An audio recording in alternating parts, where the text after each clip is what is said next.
Hello everyone and welcome to the Man United agenda. Today it will be the gossip column giving all weekly news from Manchester United.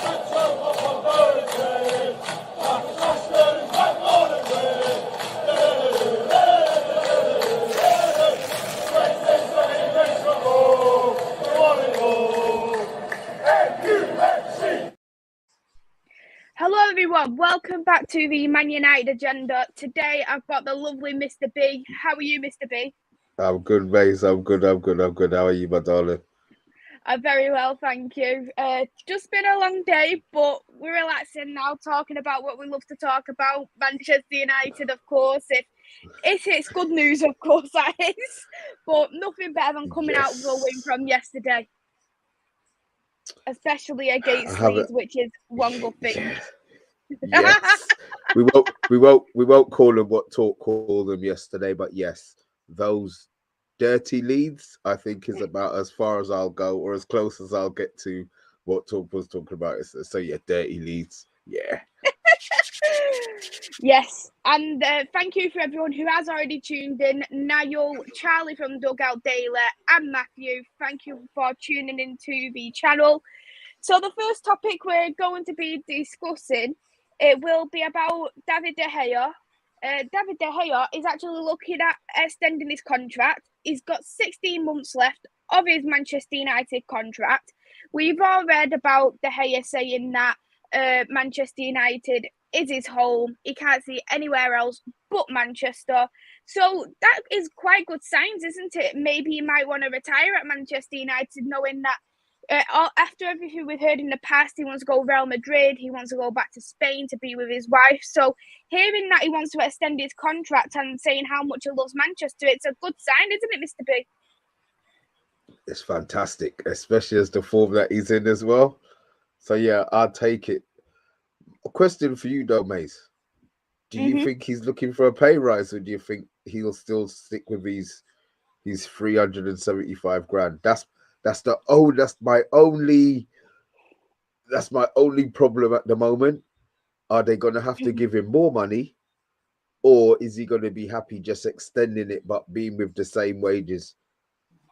That is a big question indeed, and the wage factor is going to play a massive part of that.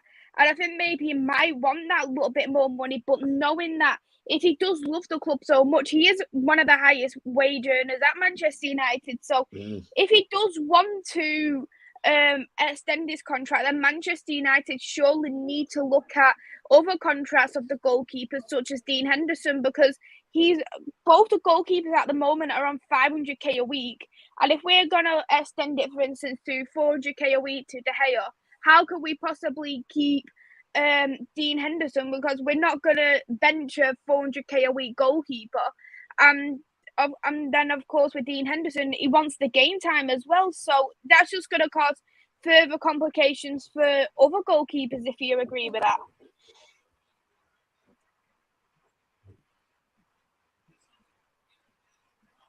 Are you still there, Mr. B? Not if they bomb Henderson out, then they don't have to worry about the extra 100 grand, do they? Really? So get Henderson out, because we know he's miserable and he's upset that he's not getting any game time. Give De Gea the extra. What we saying, Mace? 25 grand. Are we happy to give him an extra 25 grand? So then we'll roughly average it out to 400k a week. So that's 400k a week for De Gea. He saved our arse though, Maisie, to be honest. Yeah, he has. He definitely has done that. He has helped us massively in terms of that. But then you do look at it and think his age is a big factor in there as well, because what is he at the moment? He's in his 30s now. So he's 31 at the moment. So he's got about 5 years in him left, but goalkeepers can go a little bit longer as well. Do you reckon we'll get another 5 years out of him? 5 good years? We couldn't get 5 good years, though. That is the only problem. We could probably get maybe 2-3 years. What a good from David De Gea, whereas Dean Henderson is still much younger too, isn't he? And I always say De Gea is the now answer and Dean Henderson is the future answer. And that's why I've always been wanting a little. How can people say I'm a little bit of a neutral when it comes to the goalkeeper situation? Because I always say De Gea is with them what we need right now with how he plays.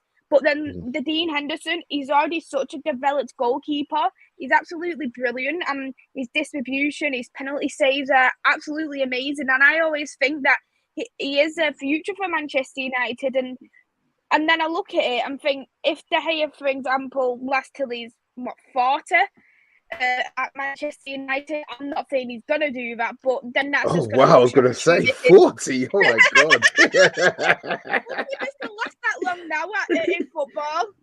Goalkeepers don't last that young. 40, Maisie. You know, I would take a 35. My God.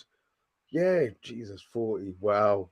God, he'll have a walking stick. Also get Van der Sar when at his later ages. You know, in all fairness, okay, yeah.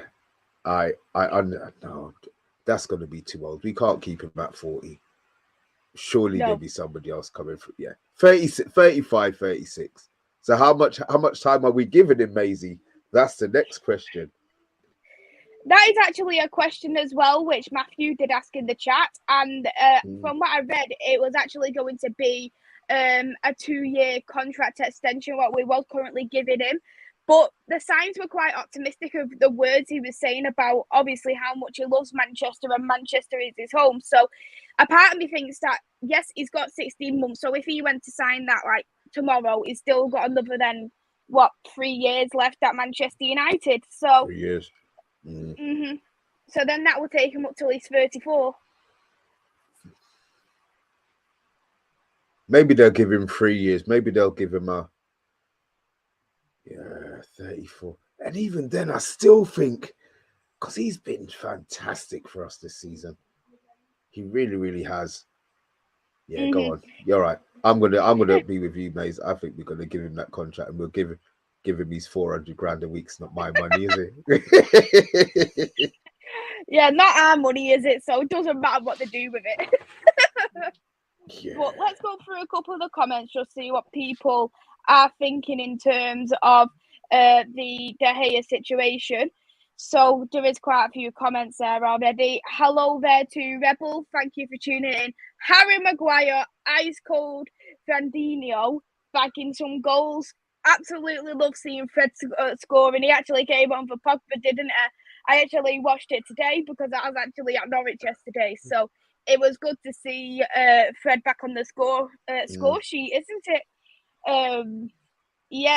Shocked, but delighted. Exactly. Delighted is the right word, that's for sure. Matthew, 2-year contract extension from what I was reading. Niall said, I will give him a new deal. He saved United this season in key moments in the games. He's Mr. Manchester United and has made his home. The man is a legend and deserves the statue. Wow, Niall. Well, maybe not as far as the statue, just because we still need to give Cantona a statue first. Exactly. The only statues there is the Trinity. So I would love to see an Eric Cantona one. Maybe a Ruud van Nistelrooy one. Cristiano Ronaldo one. Would they see Cristiano Ronaldo? He hasn't done it. Has he done it enough at Man United to warrant a statue? Really? At Man United. In his career, yes, but not at Man United. Really? Well, he needs a better statue than the one he's got at the moment. Have you seen the state of it? I could have done that. Did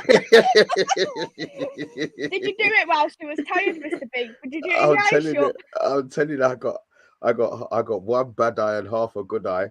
Yeah, look, I could have done it. It's shocking. It's absolutely shocking, baby. Nyla said, delighted for Harry Maguire scoring the header. First corner goal since May 2021. Big slabs the fridge and the freezer. My opinion on him hasn't changed because he's not captain for me and he's not my cup of tea. That is fair enough. De Gea is 31 and Matthew thinks about 3 years at top level he could potentially have. So that would put him there to 35. Yeah. So if we was to give him, of course, that 2-year contract extension, that will be probably when he's definitely past his prime at that point. No, he's not Niall, past his prime. he's coming back to his prime. He's coming back to it. Niall said, look at Buffon, he's still going, and the Rangers keeper, Alan McGregor, they are in their 40s and they are still playing and fit as a fiddle. And look at themselves body and fitness wise. Is Alan McGregor in his 40s? Really? He must be. He must be in his 40s, yeah. Yeah, I think he is definitely in his 40s, Alan McGregor. Wow. Yeah. Wow. Yeah, he is in his 40s. Wow. You wouldn't believe it, would you? He's currently actually 40 years old. He became 40 last month. So sorry. Wow. Wow, to still be sorry, mate. Sorry, not on your show. Not on your show. I'm trying to keep it nice and for you. It snuck out. I'm sorry. Apologies. It's okay. Matthew, give De Gea a new contract with slightly reduced wages and start using Henderson more next season. And that is definitely something. What was you going to say? Yeah, but surely, if he deserves a new contract, you can't. If somebody says to you, stay an extra 2 years, but I want to give you less money, I don't see that as love. I see that as maybe trying to force him out. Maybe you can't offer him less money. The same, at least, I will probably say, for him to carry on at Manchester United. I don't think he'll go for anything less. I don't think, anyway. Yeah, keep him. Look, he might shock us and say he'll take 250, but I doubt it very much. I can't see that. 375, 400, not our money, Maisie. That's all right. We don't mind. Hello to Solo. Thank you for tuning in. Matthew said about the two goalkeepers, Buffon and McGregor, they play in less physical, demanding leagues, which is correct. Rebel said, remember what age Van der Sar played until? Yeah, don't ask me to remember anything, Rebel. You should know that by now, mate. But I know you might be right. It was late. Later than 37 anyway. Yes. Hello to Anthony. Thank you for tuning in. And Anthony wants to know if your opinion on Maguire has changed. Why? Has he suddenly become fast and agile? No, it hasn't changed, Mr. Herbert. Solo said, De Gea, I would be happy to give him a new contract. Niall said, I said on my fan cam yesterday that I thought the subs from Fred and Alanga were wrong to begin with. As I said, McTominay should have been off because it was on a yellow. Got it shoved down my throat. This is actually a true comment here. Absolutely correct from Matthew. Matt Busby deserves a statue. 1000% correct. See? So there's a long list before Van Nistelrooy and Ronaldo and Cantona.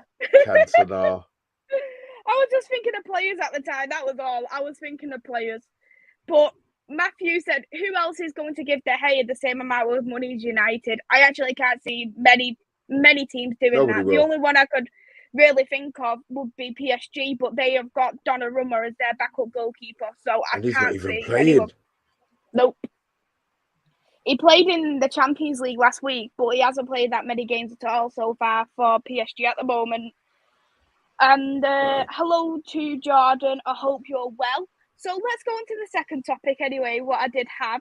And that was about Frankie de Jong. He has now signed a contract extension for Barcelona. I know he was linked to Manchester United. We all know links are links. It's not always accurate. But with this contract extension, it does put a blow now onto Manchester United. I would have actually loved to have Frankie de Jong at Manchester United, though, especially if we got Ten Hag and bring the Ajax system. But how are you feeling about no chance about de Jong now coming into the summer? it's the same as the rest of them.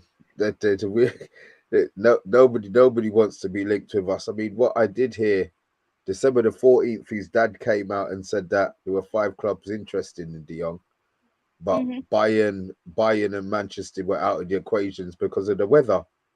So whether or not that had a lot to do, but you know what they do? They use Man United to get their contract extensions, blah blah blah. So look, it's he can still come in the future if it doesn't work out for them, but he's being used. Enrique likes him.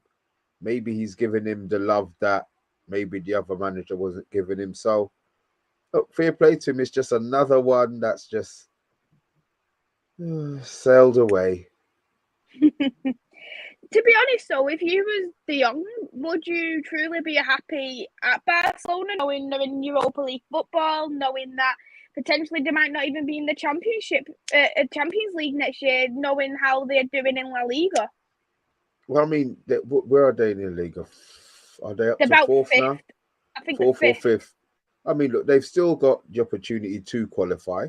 They only need to qualify. All right, it's not going to be a title race. It's the same boat that we're in at the moment. We're all chasing that 4th spot. So, him, as long as they qualify, then I think Hmm. he'll be exceptionally happy. They're in Europa. We were in Europa. You're in it to win it now. They've got a chance to win. If he wins it, it's a trophy. It's not the trophy. But at the end of the day, you've still left the season with a trophy. So he's going to be happy to stay. If they get the qualification, he's happier. And he's still got all of the sunshine. Hmm. Exactly. Just had a look. There are actually the same amount of points as Atletico Madrid at the moment. So it's actually a top 4 fight between Atletico and Barcelona, and then Seville and Real Betis are actually in second and third. So it is quite a strong title race, and it's also a proper fight to get into the top 3 for Champions League as well. So it will be interesting to see on who will get in. But I quite like the underdog, and I quite like to see on how Real Betis do because they're in third at the moment. They actually are 2 points from dropping, so and they're not doing too bad in terms of the last 5 games. But I just look at and think with Frankie De Jong's kind of level, I think that he'd want to at least challenge himself whilst he's at the age he's at, because when you're at that kind of age, what he is, and this is some parts where I do think maybe other players should have done the same. When they go into the prime, try a better, like a more physical league, a different league like the Premier League, or if they want to go to, of course, the Italian league or something, just to have themselves a brand new challenge to go to. And it would have been good to see if De Jong could actually do the same. No, I agree. I agree. But maybe, you know, when you're, I mean, maybe he's really, really happy in Spain. And the fact that, look, footballers just want to play. He had been sort of in and out. His form hadn't been great before. Oh, who's their bloody manager now?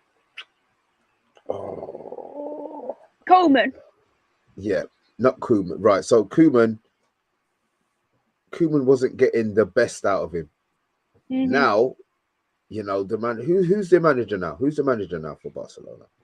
It's Xavi, Xavi. the old manager. Yeah. So now Xavi probably being that midfielder as well is probably educating him more, making him more feel a little bit more, you know, loved. So maybe he's found. Maybe he did want to leave. Maybe he was looking for the move in January, and now things have settled down outside, inside Barcelona. Maybe he's just that's a shit. I mean, it's a shame. I think he would have done really well at our club. Mm-hmm. Yes, so would I. I think he would have done very good at the club as well. And it does obviously show as well, because we all know Barcelona is in such a mess right now that he hasn't said that he has took a pay cut. So they must be really happy with giving him whatever wages he's got at the moment as well. Yeah, definitely, because that seemed to be the issue. Everything that came out was they were trying to save money, trying to reduce money. Maybe he's on the same terms and he's happy. You know, you can't once you're happy regardless of where you are. I mean, I look at Letitia. He stayed at Spurs, stayed at Southampton for years. Spurs knocked on these door, Chelsea. So I think it's just an internal. If he's happy, he's happy. We just have to, maybe make him a little bit more, make him unhappy. I wonder how we would do that. Oh God. I'm sure there's ways. Let's go through a couple more of the comments. Anthony has said, just looked online and it says Graham Potter is 10-1 to be the next manager. Thoughts on this? And for me, I think Graham Potter is doing superb at Brighton. He's managed a couple of teams in the past. However, he hasn't. A lot of people say at Manchester United, we need to look at the CV, we need to look at the trophies to say this manager is good enough for Manchester United. But then you look at it in the other end and think, well, if people are wanting Graham Potter, who's saying like why Ralph came because he's got no trophies, Graham Potter hasn't got any trophies neither. Do you think what he has is Premier League experience? But I do think from going to Brighton to Manchester United, I think it is going to be such a big move. And knowing that he's only ever managed roughly 3-4 clubs in his career, I don't know. I just don't know if he will be truly suited to Manchester United. And I would prefer to look at other options of the Ten Hag's first or Enrique's before we do look at the Graham Potters. What do you think about Graham Potter for you there, Mr. B? Well, first thing, I thought Anthony Herbert was actually talking about Graham Potter going to Arsenal. I think that would probably be the stepping stone level. You go to a Brighton, then you go to a slightly bigger club. You do a good job there, and then you go to a big club. So I actually thought he was talking about Arsenal. So it was a bit of a shock when you said about Manchester United. I thought it'd be about Man United. I don't think he's ready. I don't think he's ready for Manchester United. And would those players who you want a winner coming into your club, you don't want a loser coming in and telling you what to do. So no, I would rather somebody who had a bit more, their CV was a bit more impressive than managing Brighton and getting them to play us off the park and still losing. Exactly. Matthew has said, get Tielemans and Neves for about 80 million instead.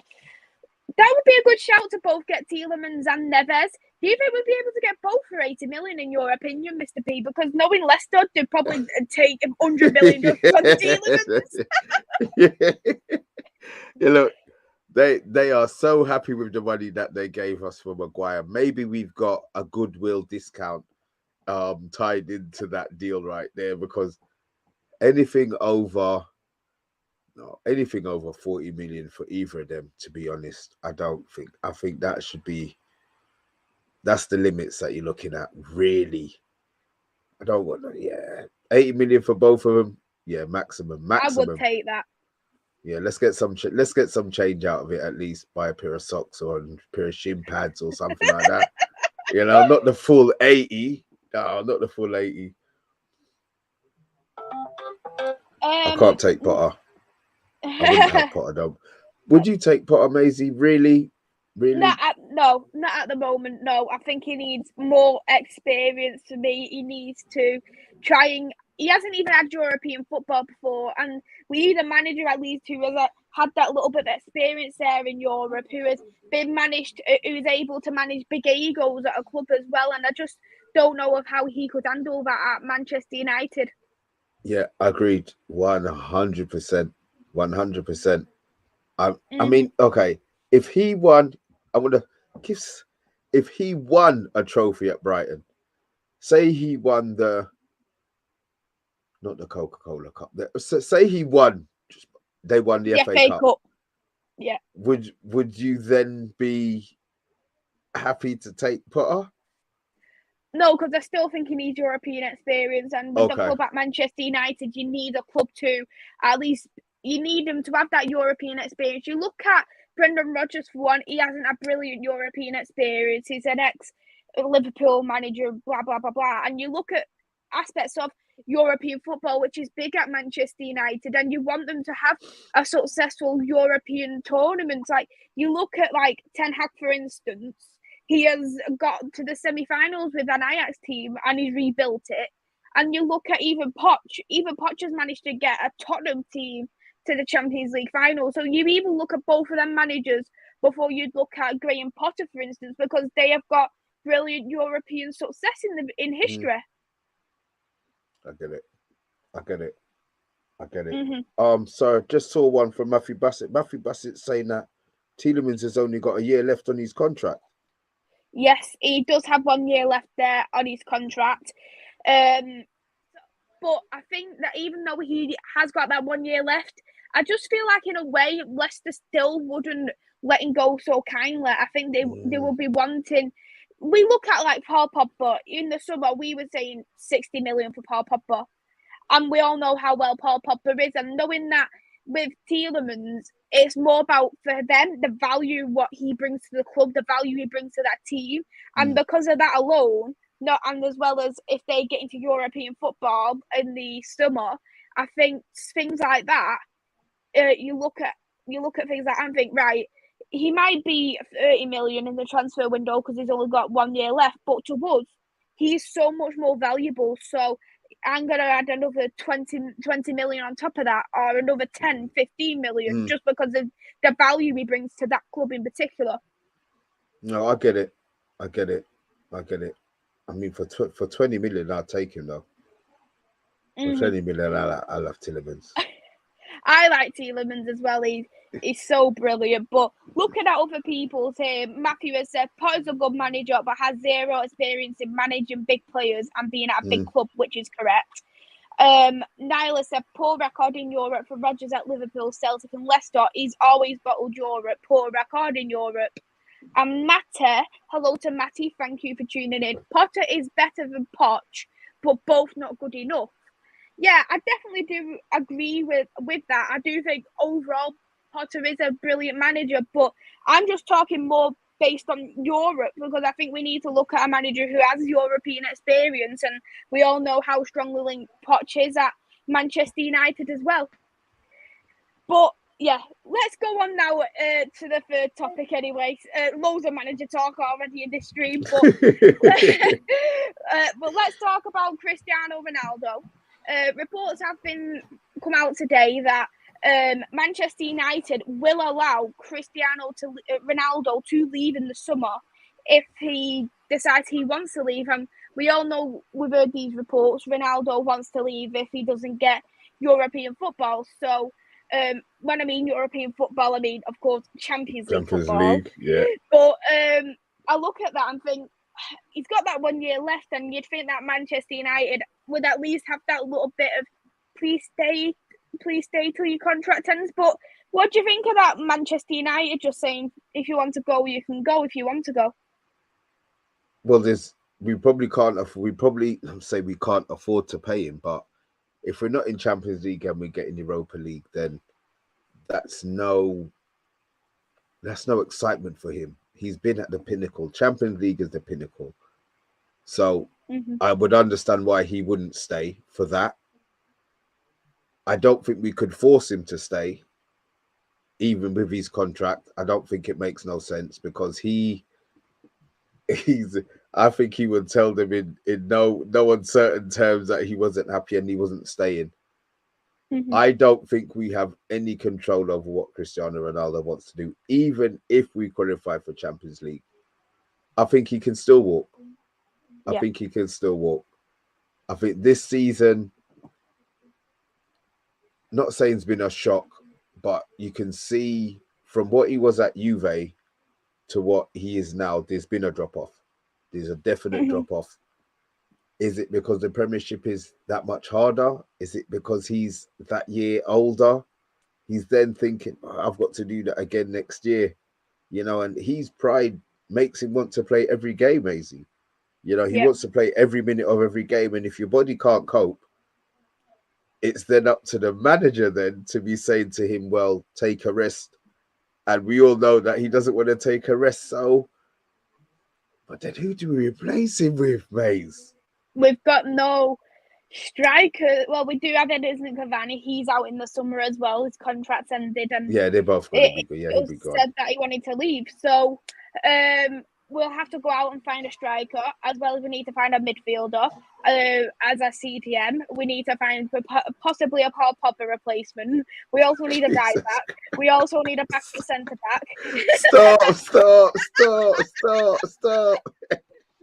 That Am I list giving you isn't an going. headache thinking about it? Oh my God, that list was like bang, bang, bang, bang, bang.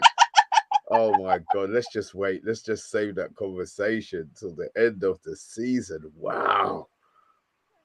But a lot of people, I don't know if you agree with this, Mr. B, but people said that we should have done, well, Ronaldo should have done what Zlatan Ibrahimovic done, which was after he left Real Madrid, instead of going to Juventus, he should have really gone to Manchester United and tried to build that team a little bit more up from there, like play under Jose Mourinho again, because he's done that in the past.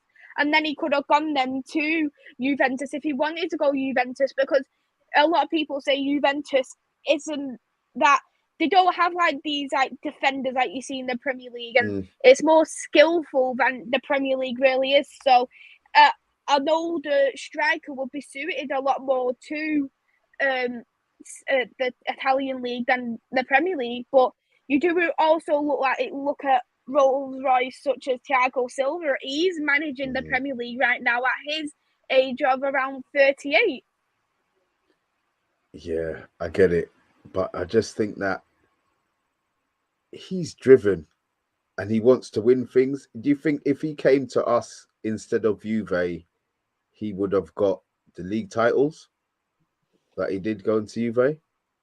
That is a tough one, to be honest. And I do look at it and I think possibly he could have actually won some trophies, because Jose Mourinho, before Tottenham, he actually won a trophy at every single club he's been at.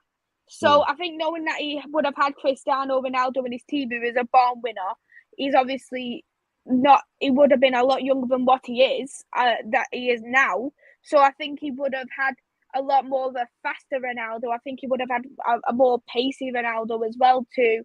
And I think that could have potentially helped to win trophies. And I know we was in Europa League football under Jose Mourinho, but we still finished in second place and we still managed to get into the Champions League. So if we brought him in the season after we won Europa League football, that could have potentially worked for Manchester United's favour to say, look, we've got Ronaldo now, and then we could have even potentially been challenging, because the squad really, when you look at it, it wasn't too bad to look at, because we did finish second place. We won trophies as well. Yeah, but we had Fellaini playing. That's all I remember. Honestly, that is all I'm ever going to remember the Jose era for. Bloody Fellaini. And he wasn't even if we brought Fellaini in, don't forget. I know. David Moyes. Yeah, I know, but he played him like he was his Ronaldo. He was his Ronaldo. Yeah, but we could have relied on a Fellaini 70th minute to come on as a sub, try and get another last minute. I know, but it was so anti-football, Maisie. It was just in the air. No, it was right on the floor, silks. I suppose, though, it was very boring football, though. But the thing is, we can't always rely on exciting football to win us trophies. And I always say, attacking football wins you points, it gives you goals, but a more defensively structured team wins you trophies.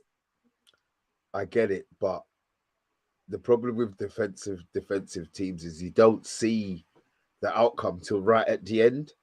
So you spend the whole of the middle bit molding, you know what I mean? And then you get it at the end and it's like, oh yeah, I want to have that. Whoop, down, great performance, shit performance, great performance, shit performance.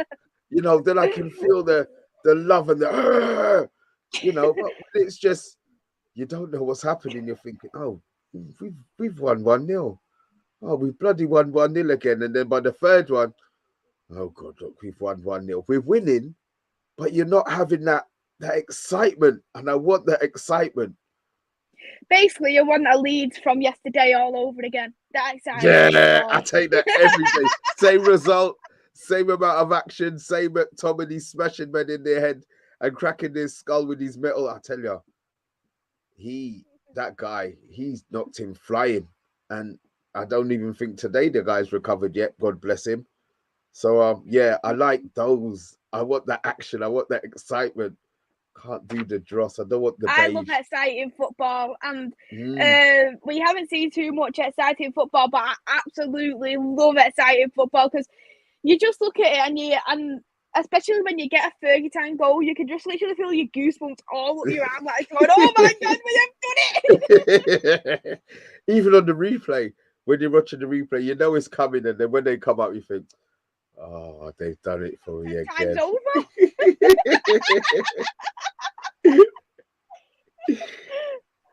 Let's go through a couple more of these comments, see what people are saying as well.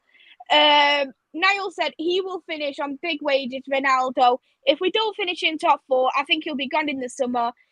If we don't get Champions League at the end of the day, can't force him or beg him to leave/stay, which is completely correct. Matthew has a question. What strikers do you think we're looking at? And that is actually a very good question. And for me, there isn't too many good strikers out there. There's Haaland, but then Haaland's release clause is roughly around 72 million in the summer. And it's not just going to be Manchester United will look at that. Man City will look at that. Real Madrid will look at that. Chelsea will look at that. There'll be loads and loads of different teams who will look at that Haaland release clause, and it's just about who activates it first. Yeah, I think he's made up his mind where he wants to go already. He wants to go Madrid. Yeah, well, Madrid did. Mbappe is going to be on whatever he's going to be. Madrid have started printing money again, obviously, because I thought they were bloody broke as well. So, look, you can't worry about what the rest of them are doing. You know, Haaland ain't coming to us. I'm not even going to get into that whole saga, you know, because that's just going to, that's going to be the whole summer, don't you, Maze? Until he signs for somebody, he's coming to us. Haaland's coming to us. Someone else is coming to us. Someone else is coming to us. But exactly. We do need to look at a striker. A lot of people like Martinez from Inter Milan as well. Ooh. Do you know what? Yeah. I don't know where you plucked that one out from, Maisie. I didn't see any of that in the itinerary, but yeah, that's a good one. That is a very, very good call. That is a very, very good call.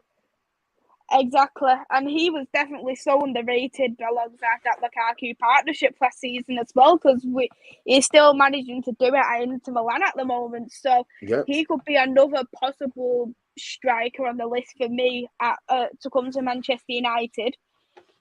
Matthew has said we need at least 6 players in the summer. Not good at all. We'll have that conversation at the end of the season. Let's not depress ourselves thinking about the comings and goings now. Niall said, would you guys take Haaland as for a midfielder, Rice Basuma, Bellingham, Kessie, Kimmich for a right back, below the areas needing to strengthen in the summer? For me, I would take Haaland, but it's just a matter of if we get him. Rice, I would take Basuma, no. Bellingham, yes. Kessie, yes. And Kimmich, yes. But Kimmich is probably out of all them lists, he is the least likely player to come, because with Bayern Munich, they're one of them teams. If you want to go and they don't like you, they'll let you go. But if they really love you and how crucial you are for the team, they will put like 200 million on for him. But is any of them you will take there, Mr. B? I'll take all of them. But I'm going to assume that Niall's actually playing career mode on FIFA, because we've got no chance of getting any of those players. Not one. And I think as well, if Haaland goes in the summer, I don't think there'll be any way that Dortmund will get rid of Bellingham as well. I think Bellingham will be the summer after. Yeah. Agreed. And he'll be worth more money to them the summer after as well. So, yeah, I think you're right there. Yeah. And the thing is as well, especially at the age of Bellingham, I'd rather see him develop there at Dortmund just till he's a little bit older, a little bit more mature. And then we could probably look at going for him maybe how we did with Sancho when he's got 1 year left. Oh, Maisie, you make it sound so easy. Oh, Maisie. That's why people say hashtag Maisie for manager. Oh, God bless her. That was just so easy. Yeah, we'll do that and we'll do. Mace, listen, we'll get a petition to get you on the board up there at Old Trafford. That was beautiful. That was just so smooth. Oh, yeah, we're going to go on. We don't want him. We're going to get him. It felt like we had signed him, Mace.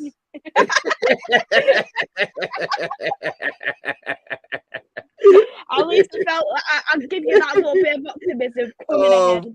Oh, God bless you. Hello there to Ron. Thank you for tuning in. Hello there to TalkMU. Thank you for tuning in. Bath Time said, early evening, Mr. B is completely different. From what? Completely different from what? I would like an explanation. I think it's just because you're excited to see me. That is the reason why, isn't it, Mr. B? Oh, mate. You let the cat out the bag.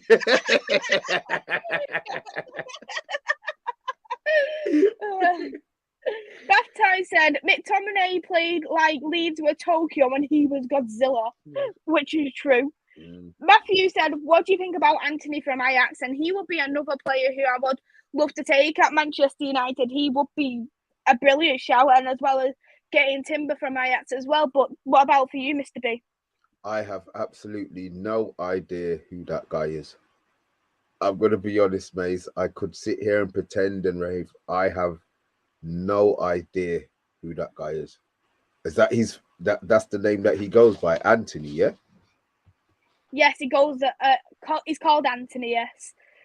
Do a little bit of research about him. Tell me what you think about him in a couple of weeks' time. Yeah, I'll do that in a couple of weeks. I'll tell you I'll just all I've done. I've just stored his name in my phone in a memo so that I can have a look because I don't know who he is. Hello to Delboy. Thank you for tuning in. Richard said, will cost a fortune for those players. That is true. It will cost an absolute fortune. And Nyla said, hashtag Maisie for the person to take out the cones and go and do the team talk due to the passion and the gear the team up. And there you go. Bath Time said, you know exactly what I mean, Mr.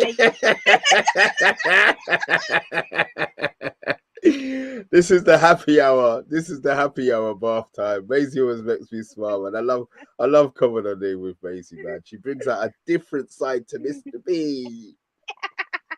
Well, let's wrap it up here. Whilst it's so lovely and positive, thank you, Mr. B, for coming onto the show. I really enjoyed having you on. It's been a great laugh. Listen, man. I keep telling you, anytime you want, I love coming on there with you, man. I love coming on there. You're funny, man. So anytime, man. I got your back anytime you're ready, man. Thank you, Mr. B. Honestly, really, really enjoyed it. Everyone hit that like button on the video. And if you're new to the Man United agenda, hit the subscribe button as well. We will be live a little bit later on. It will be at 8:30. And we will be doing a preview for the Atletico Madrid game.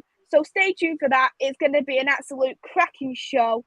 But until 8:30, we'll see you very soon. Goodbye for now.